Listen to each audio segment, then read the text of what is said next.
5 seconds. Start.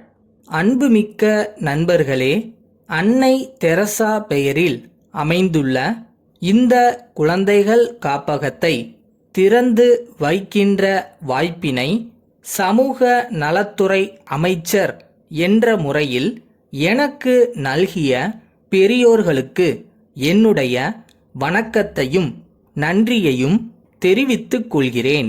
இன்றைய சூழ்நிலையில் குழந்தைகள் காப்பகத்தின் தேவை பெருகிக் கொண்டே போகிறது. அங்கே குழந்தைகள் பராமரிக்கப்படுகின்ற போது பெற்றோரின் அன்பிலும் அரவணைப்பிலும் இருப்பது போன்ற உணர்வினை பெற வேண்டும். அத்தகைய வசதிகள் இங்கே இருப்பது எனக்கு மிகுந்த மகிழ்ச்சியை தருகின்றது.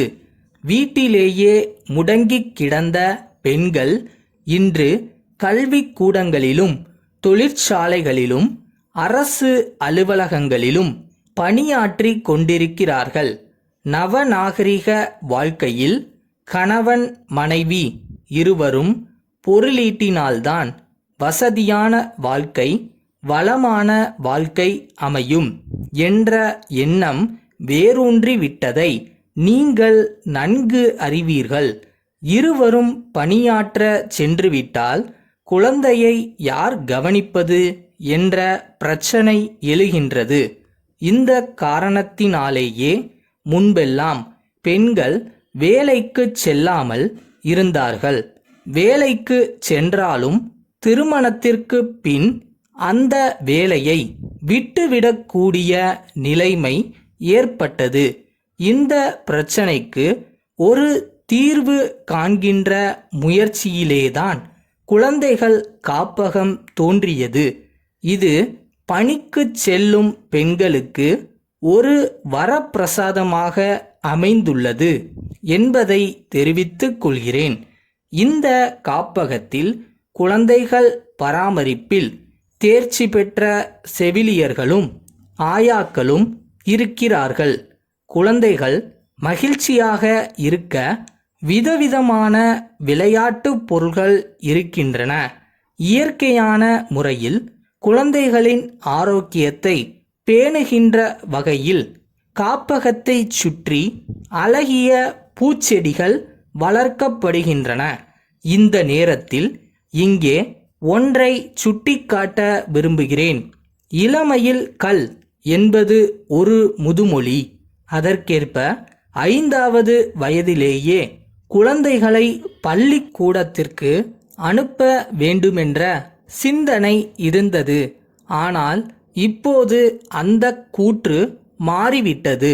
கருவிலேயே குழந்தை கேட்கும் திறமை பெற்றுள்ளதாக அறிவியலாளர்கள் கூறுகிறார்கள்.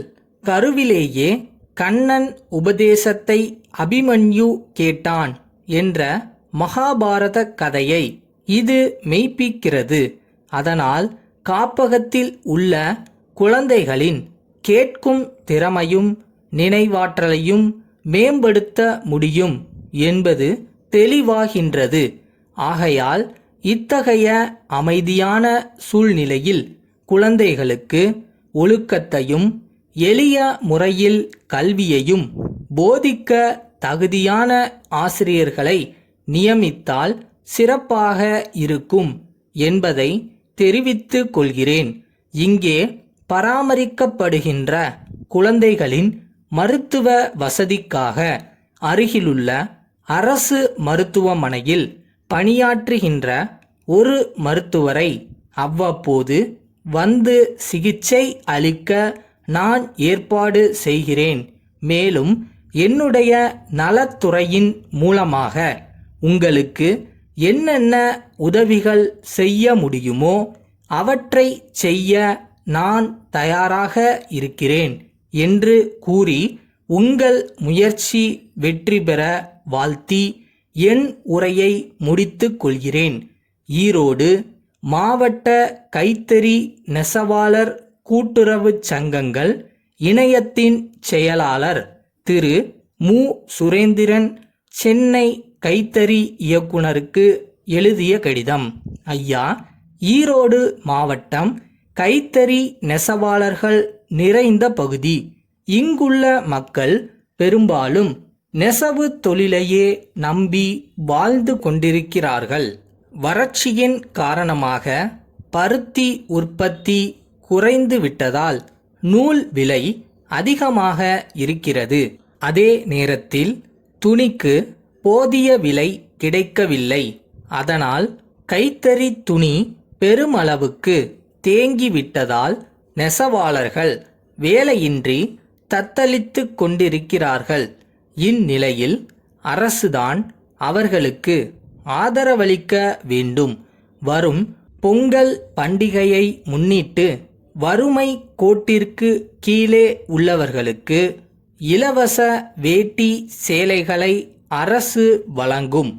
அதற்கு தேவைப்படும் துணிகளை இப்பகுதியில் இருந்து கொள்முதல் செய்தால் நெசவாளர்களின் துயர் ஓரளவுக்கு துடைக்கப்படும். அதோடு நியாயமான விலையில் தேவையான நூலும் அவர்களுக்கு வழங்கப்பட்டால் அவர்களுடைய வாழ்வில் ஒளியேற்றி வைத்ததாக மகிழ்ச்சி அடைவார்கள். இதற்கு இயக்குனர் அவர்கள் அரசுடன் தொடர்பு கொண்டு உரிய நடவடிக்கை எடுக்கும்படி கேட்டுக்கொள்கிறோம். தங்கள் நம்பிக்கையுள்ள